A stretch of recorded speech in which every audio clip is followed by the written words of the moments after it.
Hello, I'm Laura Furiosi, divorced mother of 3, and I'm here with my mother, Lynette Galvin, with 35 years' experience in family law. You're listening to the Divorce Course podcast. Through our candid discussions, we hope to help you through your divorce or de facto separation. We will be answering the most commonly asked questions and covering the stages and steps that you will face on your way to freedom. Do you know why a divorce separation date or a de facto separation date is so important in your property settlement and divorce? Well, today we're going to talk you through why it is and our top 5 ways to establish that separation date so that you don't get caught up in some nasty tricks, particularly if you're still separated living under one roof. Are you separated under one roof? Are you trying your hardest to get this divorce sorted and settled so that you can move on with your life, but you are stuck in the house with your ex? Well, this episode is for you. Welcome, Mum. Hello, Laura. Now, we've talked about separated under one roof before. We've got another episode on it, and please go check it out in the show notes or go and look on Spotify and podcasts. But we've noticed, Mum, a lot of the people who come to our webinars and do our course, they are people that they've decided to break up and they just can't get out of the house because there's not enough money to get another rental, or the partner is avoidant. They just get their head in the sand, and it is a really tricky situation, and it's something that keeps cropping up more and more than it used to in the old days. Yeah, I agree, especially probably in the last year or so. And I always thought separated under one roof was the absolute worst time of the breakdown of a relationship, because you know it's over, but you can't actually put some physical distance between yourselves. Yeah. And also, Laura, I think this podcast is going to be of interest to anyone who's being separated under one roof and trying to work out if they can get a divorce and when they can get a divorce. Yes, because that's in the past. So the difference between people separating and going, I'm done, and moving out straight away, and people who are separating going, I'm done, but we've got to still live together in some sort of way under this roof. The difference is all about the separation day. Yes, it is. It's the legal difference. That's right. That's the legal not the emotional difference. Yep. So the legal difference is the separation date. And not normally, but I guess in times gone by, when you said it's over, one of you would move out. And then it wasn't very difficult to prove what date you separated. And why does the date of separation matter at all? Well, because in Australia, there is only one grounds for separation, one ground for separation, and that is the irretrievable breakdown of marriage evidenced by separation of 12 months. Oh, so you've got to be separated for 12 months, and that's enough proof to get divorce. Yes, you can only file for divorce a year after you actually separate. Well, probably a year and a day, I think they say. Okay. And if you've got someone on the other side who is antsy about the divorce or who's just picking on dates and things, if you get this date wrong, in their opinion, they could raise reaction to that. They can put a response into the court and say, no, that ground's not satisfied. We won't separate it. All right. So if they're trying to stop you just officially getting a divorce, that can be a problem. But also there is another problem, isn't there, with separation date for de facto people as well, because they're not filing for divorces. No. But what does the separation date affect when it comes to de facto and divorce? Yes. So with the de facto relationship, you can't bring an application for property settlement or spousal maintenance anytime after 2 years from the date of separation. Right. And so we spend a lot of time as lawyers, and I think the court spends a lot of time saying, did we separate on the 17th of April or did they separate on the 1st of May? And that 2 weeks might mean all the difference between being able to file for property settlement or not. Wow.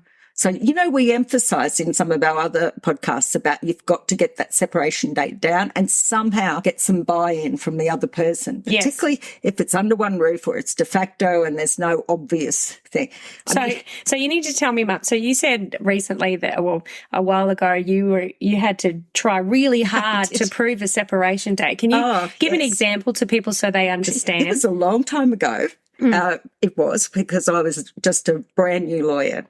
And the husband and wife, because the court didn't have jurisdiction over de facto cases then, the husband and wife both agreed they were separated under one roof. They both desperately wanted a divorce. And the response, like she filed for the application for divorce and I was her lawyer. He filed in support of the application for divorce.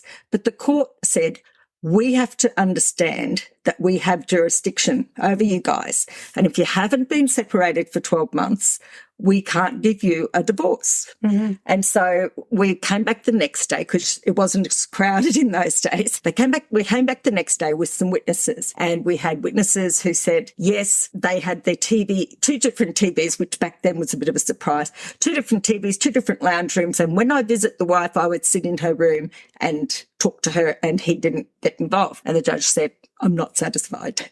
So I'm not satisfied means that's not a separation. That's not enough of a separation. Right, yeah. And, of course, we gave evidence about whether they were having any marital relations. Oh, my gosh, how embarrassing. Yes, I know. But Hang on, how do you give evidence that you're not having relations? Both of you say. We never did. We haven't done it for ages. Yes, but as Judge Bell once said in a case that I was sitting in the back of the court for, he said his 80-year-old parents would be devastated to know that that made them separated. Oh. Which made us all feel irky. Yeah. Wow, really? You're going to mention his parents not having relations in a courtroom? Okay. So that doesn't fly. So what else? What other examples did they give as evidence? Yeah, okay. So we talked about how they went to the wedding in separate cars, someone got married, all of those things. That wasn't enough? Nope. And she wasn't doing his housework, and he cooked his own meals. That wasn't enough because the judge said you're both saying this, but no one else is saying this. And finally, I mean, it was just like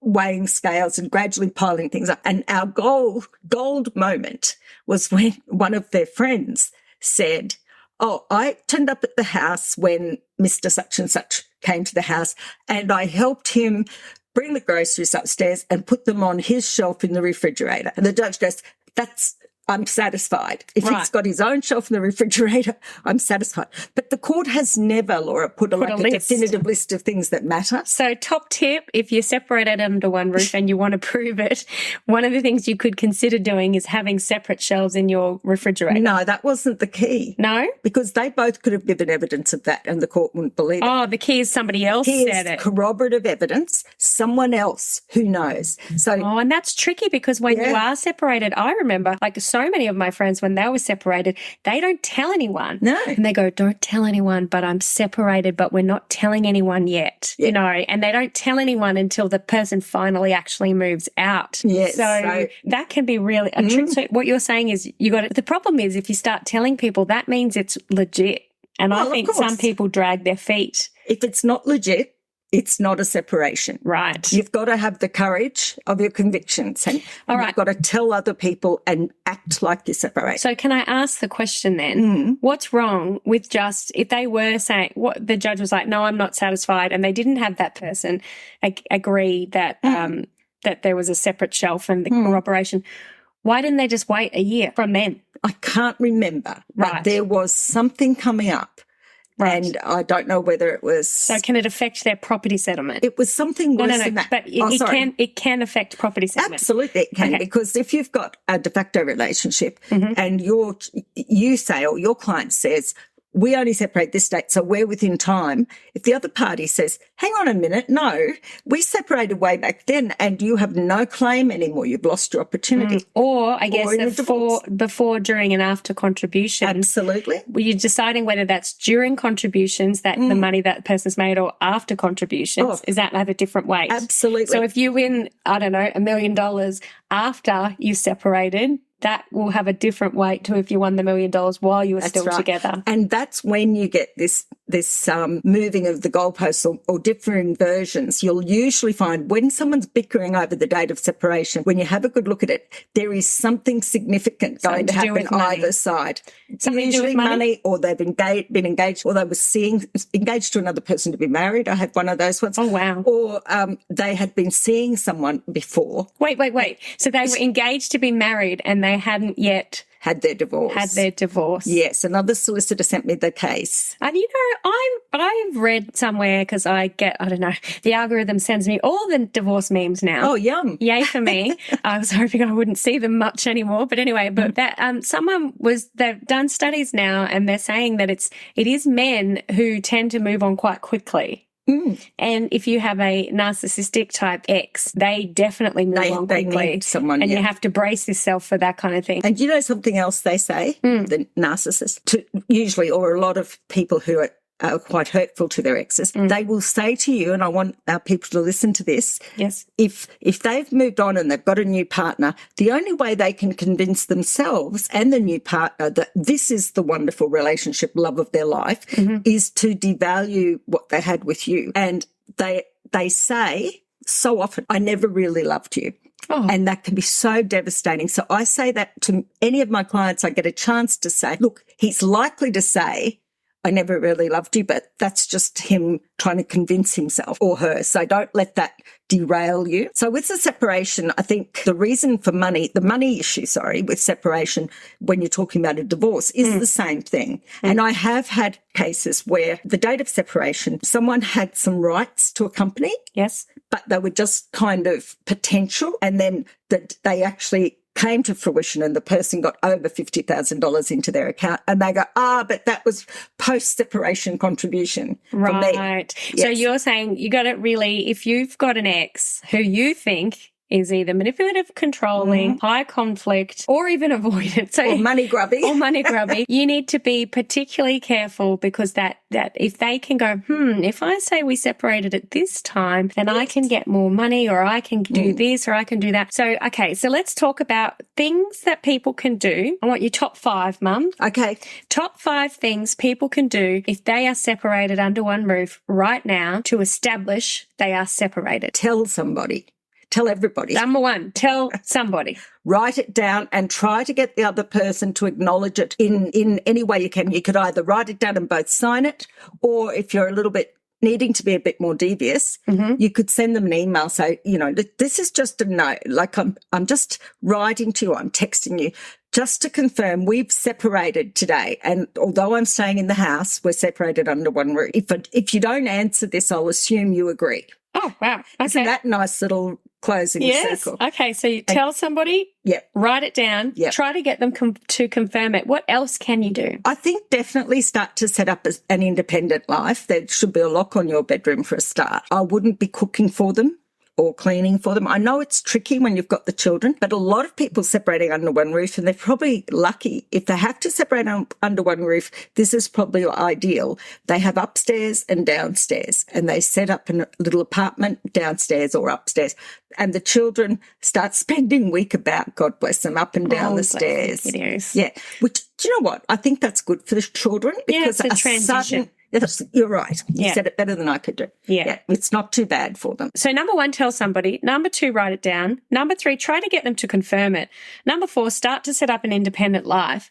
Is there anything else that they need to do with their lawyer, or should they go see a lawyer, or, anything? Well, absolutely. Our mantra is you go and find out and know where you stand really early on. So go see a lawyer. Go and see a lawyer. Number 5, go see a lawyer. And apart from telling other people, and I mean that would be your family and friends, it's hard. It's like that's a big thing to have to say. It's a big deal. You also need to set things up in the whatever interactions you have with officials. So you might set up the kindy, make sure they know that. And we have precedent letters in the course to let the kindy know, the school know. When it comes to that telling people thing, I read something the other day and it said it is actually harder to decide to know that you have to turn the page and acknowledge you've got to turn the page than it is to actually turn the page. Yeah. So it is harder for people today who are at home, they're separated under one roof, but then they're still, some of them might not be 100% sure. It is so much harder for those people to make the decision and go, no, this is separation. I have to do it. I have to get a divorce. That is the hardest part compared to actually doing the divorce. I think that's right. And if you're in a position where you are having second thoughts, perhaps your ex is trying a bit harder and it all seems too hard, for goodness sakes, get some counselling for you first and then couples counselling in case you can salvage this relationship. Yeah, and it'd be great. Wouldn't that be lovely? But I think you've said a key thing there, Mum. I think counselling for yourself is just as important as marriage counselling, because with a marriage counsellor, they are listening to both sides. Whereas if you go to a psychologist for yourself, they're listening to your story. They are. And you need someone to be on your team, whereas the marriage counsellor, their aim is to get you together. Yeah, I think that's right. Or sometimes to help you separate properly. But here's the thing. If you are at a point, if you've reached a point where you think, that's it, you've told your ex, your partner, we're separated under one roof. As of this day, we're separated under one roof. If you've got to that point, then you need counselling if you are changing your view and wanting to go back, because chances are that thing, whatever it was that made you so sure to take that drastic step, hasn't been healed at all. It's still there. So get counselling for you first, and then... Because it must be so hard. Like, if you are still together under one roof, you would be thinking about, oh, remember that time we did this or that time? Or if you've had fights in the past, you know, over time it heals, or I don't know what kind of relationship you might be having as you're listening, but I can see how hard it would be to go, no, I'm going to be separated. This is the end. But so I think it really is, like you've said, Mum, as your tip number 4, set up that new independent life. Even if you have nowhere else to go, you are stuck in the same place. You've probably got habits and mannerisms and watching TV together or going to bed at the same time. You've got to completely change it up and change your routine, change your habits to help your mindset as well as their mindset understand this is for real. And I do call them the long goodbyes. Some people have doubts and they try and try again. And if that's what you want to do, I think it's a good thing, because you don't want to look back in regret. You know, you don't want to look back in regret. That's right. And the kids, it's very unnerving for children for this separation back together. So, and look, honestly, if you got to the point where you said, that's it, we're separated under one roof, I doubt it was one thing. Yes. Yeah, it would have been the straw that broke the camel's back. It would really. But that big step, the number 1 tip is you have to tell somebody else so that it is official. You need to tell people, somebody else, it's official. It is a hard thing to do. I get it, but Mum's basically, you're saying it can really affect your property settlement. Because I've heard so many people writing in, I've been living separated under one roof with my ex, and he's just come and said, we've been separated for 5 years, but we only decided to separate, a year ago, or or that kind of manipulation, or we've decided, my ex has said I can stay in the house and we can live separate lives, and then they reach that 2-year mark for de facto, 1 year for divorce, and then they're stuck. Yes, that's for property. Right. Did you just say stuffed? Stuffed. Oh my gosh, you said worse. But they're stuffed for property, and it's a trick. Yes, it is a trick. And so you have to have a reasonable excuse to go beyond that time. You have to be able to persuade the court there'll be hardship. And that's really tricky. One of the things, sometimes when you separate, and you said this, that some narcissistic types will move on very quickly, or they might turn nasty to you once they know you're serious. Yes. And I always say to my clients, well, that makes it easier to get over them, doesn't it? Yeah. Because what you're looking at, if you're under one roof, you'll see the children playing and visiting both parents. And I know a lot of clients say to me, but I was the only one who was unhappy. I thought I could just sort of smother that down and stay because I was the only one not happy. He was happy, children were happy. So you've got to be sure when you go. But anyway, back to our tips. Yeah, don't smother down your feelings. Yeah. So they're the tips. Tell someone, write it down, try to get them to confirm it as well. Start to set up an independent life and go and see a lawyer. Now, Mum, on the flip side of being separated under one roof, there's all the bills, there's all the electricity, the mortgage, all of that kind of stuff going on as well. How do you make sure that doesn't look like, because most people have joint accounts. Are you living separated under one roof, or are you about to leave your partner? Please go and download our free Before You Go checklist, a list of things that have been created by Lynn Galvin, a family lawyer specialist of 35 years, of all the things she wished her clients had collected before they'd left. Save yourself a lot of money, subpoena heartache and drama and disclosure issues by doing this checklist before you go. If say, go to www.thedivorcecourse.com.au and click on Before You Go checklist. Now, Mum, on the flip side of being separated under one roof, there's all the bills, there's all the the electricity, the mortgage, all of that kind of stuff going on as well. How do you make sure that doesn't look like, because most people have joint accounts. Again, what do you do? Again, I think send a text. I love that we can record stuff now. Send a text saying, look, just for me, I've put my salary in my own account, but I'm going to put this much each week in or each month, and you put that much in, and we should be able to pay our bills with that. So you set it out in writing. And if they're avoidant, they won't answer, but they won't object to it. If they're high conflict, they will answer, but at least you've got evidence that they agree that you're separated. Yeah. You know?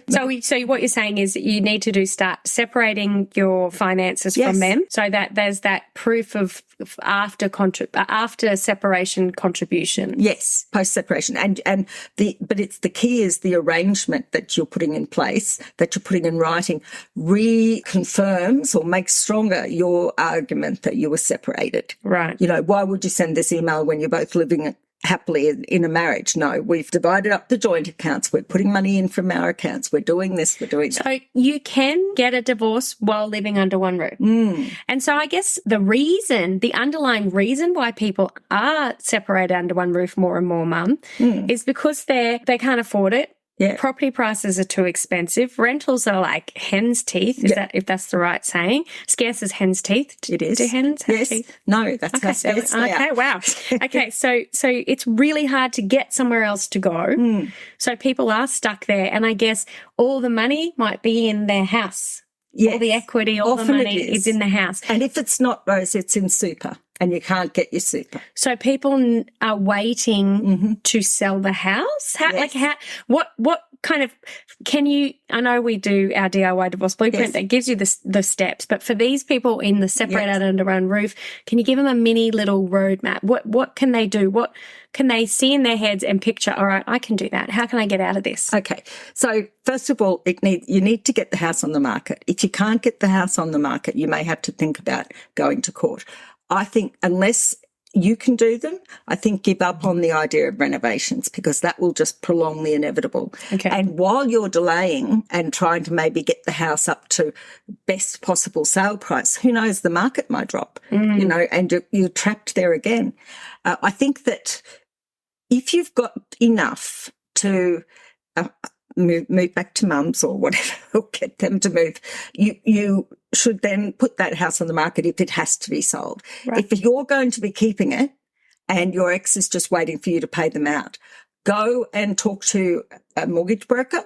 You can even get orders drafted or draft them yourself through the course that provide for when I get my finance, I will give you this much dollars. Well, yeah, because that's a trick that seems to happen for some people. They'll say, you've got to buy me out of the house, but I'm not doing property settlement yet. But you would be able to buy them out of the house, because you look at, I guess people sit there in our course, you can do the property pool. You can go listen to the episodes on calculating the property pool. You put all the assets in. This is in a very nutshell, general education only. And then you go through and go, okay, this is how much percentage I would get. And then you could work out, okay, I probably can afford the house. Go listen to our episode, I really want to keep the house. And then you go, okay, great, I can keep the house. We've just got to sell everything and then I can buy you out. But if their ex is like, nah, not doing that, I'm just going to sit on my butt. So the thing to remember is very few people have actually got a pot of money from the house to divide up, or very few people have already got their finance sorted and got money to pay. So nearly all of the orders are things that the parties will do.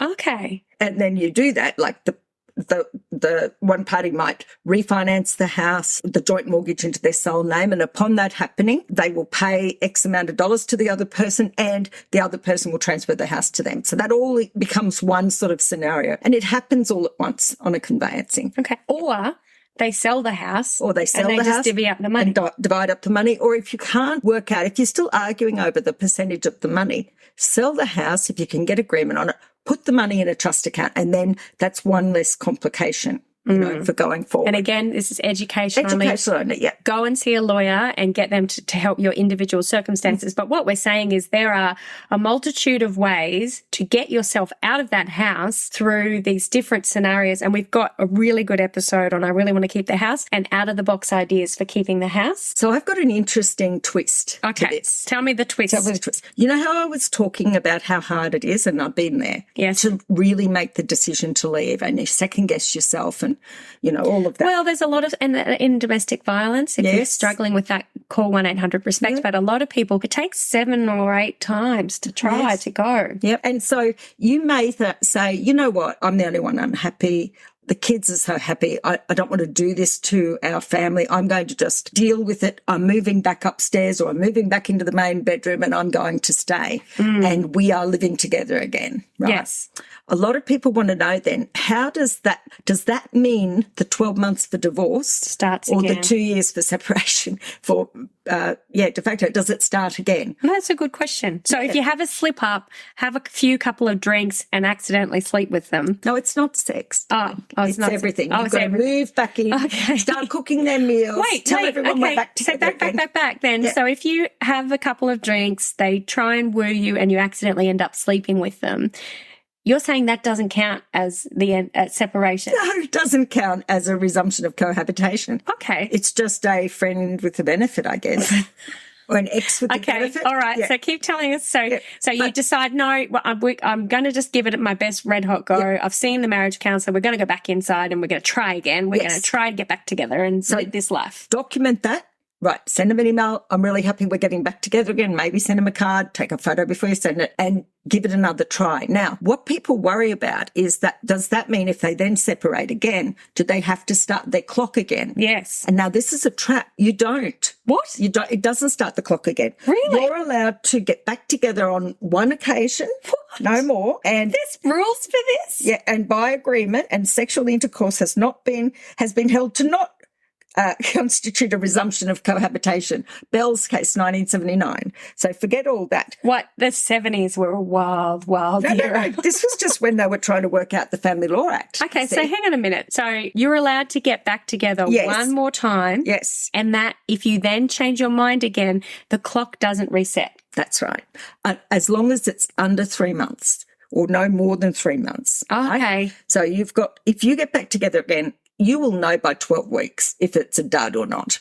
And then if it's a dud, right, and you can't or do it. you go, oh my goodness, it's all happening again. It's the same cycle. See you later. So all that happens is the time that you were separated before you got back together again, so you've been apart for 9 months or whatever, 9 months, let's say. Yeah. And then you got back together again for 2 weeks and you think, this is awful. Yes. You can, when you separate again, your 9 months it can add on to that 9 months. That few weeks you were together though doesn't count. They take that out of the 12 months, but you're allowed to have an aggregate. Wait, it's like stopping the clock in a basketball game. It is. It is time out. Yeah, let's see. And so you just continue on from the time that you were. But as long as it's only within that 3 months. Yes. So that's what the law says, Section 50. How often do people go to court fighting over a 3-month resumption? Well, I think you nearly answered it, Laura. What? Where there's a distinct difference in the property pool before and after, where if they can succeed in arguing that it was longer than 3 months, then they're not going to have to share their property because the other person's out of time. Wow. So it becomes crucial. So just look, honestly, I think it's a triumph of hope over experience, isn't it? If you've had a relationship and it was so bad that you've decided you have to separate, and yet you're going to give it another go, that's lovely. That's hope. But don't be naive about it. And write down, that you've got back together. And when you leave again, if you leave again, write that down as well. Wow. Send them an email. So, is that blowing your mind? It has a little bit, yes. How many hours have we been talking about family law and we still find something that you didn't know? Well, I'm not a lawyer, so. Yes, but you're working in the family law space. The fact that they refer to intercourse in the Family Law Act is pretty funny. Well, it is about marriage after all. We're not silly. Yeah, I guess we're not completely naive. So basically what you're saying is to the listeners today who maybe they've already tried a couple of times. Yeah. It's sneaky trick if your ex knows the rules and you don't, and you end up out of time to go and get property settlement and a nightmare, I would say. And it is also a sneaky trick for your ex to try and change or move the goalposts for dates to suit their agenda. Sometimes, obviously in the past, in 1986 and 1976 and 1986, in Todd's case and Clark's case, they alleged that they resumed cohabitation, but the other person didn't agree. But I guess they just muscled their way back into the house and start cooking for your partner and telling everyone you're back together again. And that doesn't work either. It has to be consensual. It has to be by agreement that you're trying again. So you need proof. Yeah, go and see a marriage counsellor, get the receipts for that. Take photos, text message, That's right. screenshots. And Mum, if you finally do get them out, how do you stop them from coming in and pretending it's all normal again? Well, again, document it. Send them a letter, make some arrangements for the kids. Remember we talked about your little micro agreement, the micro term. Someone's got to take the kids to school tomorrow, or the pay's got to go somewhere. Someone's got to pay the mortgage. So those sort of things. Use that as an opportunity to document the separation. And then really, in my experience, and this is general education only because I don't know your circumstances, everyone, my clients, I say, usually change the locks or change one lock, put some bolts on the inside, because you then become a tenant. Even if the other person is on the mortgage, the other person is on the house, like on the title deed. If they've moved and you're in the house, you're entitled to be there without harassment from them. Right. Okay. Definitely get a lawyer's advice before you do that. Yeah, because it could be domestic violence. Yeah. It might be not, so there might be a really valid reason why one person might need to house and you aren't that person. It might be a valid reason. If they bring an application, you might have to leave. Look, to me, the biggest takeaway for me is I just assumed if you can prove you've been sleeping together, you're back together. That ain't the ticket, because as your Judge Bell said, my parents, they didn't sleep together in the 80s. I don't want to. Ironically, the case of Bell, 1979, says that as well, and Todd. So when the Family Law Act started in 1976, a lot of this stuff had to be worked out by judges. It had to be worked out in case law, because until you asked, you didn't know. I would love to have been a fly on the wall with a whole bunch of old, white, middle-aged men deciding the rules. It was too, it was. This is Judge Murphy. Well, I mean, I was a family law apprentice, at least. Apprentice. Yeah. It's like Star Wars Jedi. In 1986. Can I ask, the one thing that I've noticed as well as separated under one roof, and we've had people write in saying they're doing this thing quite successfully, and we haven't got much time left, but it's nesting. Oh, I hate that. But people might be doing it right now. So what is that? Is that a solution? So you're not under the same roof there somewhere else? It's temporary at best. It is a solution though. Sort of. But the ones that I've seen, what each of you agree, this is what we're going to do. And then one day the person in the house who is supposed to go back to the apartment or house just says, no, I'm not. And you're out. I've changed the locks. And everything's changed, and you're outside looking in, and they've got the kids. So what you've got to make sure that you can trust your ex. I think it's a very temporary solution at best. Very short-term. Really, very short-term solution. It's been a concept for years and years. And I do remember one of the judges in Brisbane, someone said, oh, we've agreed that the children will move between these houses. I think this judge was not a fan of the presumption of equal shared time with the parents. And she said, no, how about I make an order that you two move out every week and move to different houses? How's that good for children? How's that sensible? So I was quite heartened by that. But the reality is that under the current law, that week about arrangement's more likely to happen. And you really have to be careful if you're going to make an arrangement like nesting. I've never seen it work. But you know what? Maybe I've never seen it because it does work. I did hear of something that wasn't really nesting, but the ex would get the partner to come back after they'd left for work to get the kids ready for school, do the housework, do the washing, do the cleaning, and then get the kids after school, bring them home, get dinner on the table, and then leave before he got home. That's not a relationship. That's having a maid. That's not nesting, is it? No, it's not. That's taking advantage and having, No, whilst I can see the advantage for the kids, because it's probably what used to happen anyway, except for the leaving at the end. But realistically, that's not changing. No. That's just putting so much work on yourself. Yep. And, your kids, if you've got children and you're separating, one of the things they worry about is fairness. And the other thing they worry about, so it seems, is that you're okay. Whoever's moved out, are they okay? Have they got their own place? And one of the ways to reassure them of that is to have a place where the children go from time to time. So they can see it, experience it, and know you're okay. And that they know that when they're not with you, that's where you'll be. And that possibly they've got the room. But in that scenario, you've painted there where they come back and do things like the good fairy, pick them up from school, drop them off at school, do the housework, cook the meal, and then disappear. It's like they don't have any other identity. It's like the mother has disappeared during that period overnight. And it smacks to me, it really, suspicious little sausage that I am, it seems to me that someone was organising that or wanting that to happen so they didn't have to pay child support. Oh, mama. Because remember that word nights? Yeah. Counting nights. And really, the mother, it wasn't that they wanted to do everything for the children, the father, it was that he didn't want the mother to have them for a night. So he had that to would pay make him child support. Wow. Okay. So there's lots of things you need to think about, and going and seeing a lawyer and talking about your individual circumstance. Just one chat. We're separated under one roof. What do I do? Or this is what's going on is a really good idea. So if you're there at the moment tiptoeing around your ex and you know, having awkward conversations in the kitchen, or, you know, sharing a bathroom because there's only one, we feel for you. And it's important though that you know that this has serious implications in your property and the kids in your divorce case. So go and listen to Separated Under One Roof, the other episode. I'll put that link in the show notes, where Mum gives some really practical tips on the living arrangements. We've only just touched on them today, but some really practical guides to that. So go listen to that episode too. And we wish you all the best, because we know how hard it can be. And you can always listen to more episodes and get your head around the whole situation and prepare yourself for that next step. Yeah. So our thoughts are with you guys. Bye-bye. Thanks, Mum. Bye. If you found this podcast helpful, we'd love it if you could rate, review and subscribe. By doing so, you are spreading the word to help someone else just like you.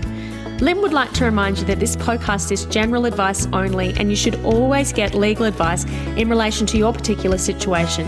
And remember that the Australian laws may have changed since recording.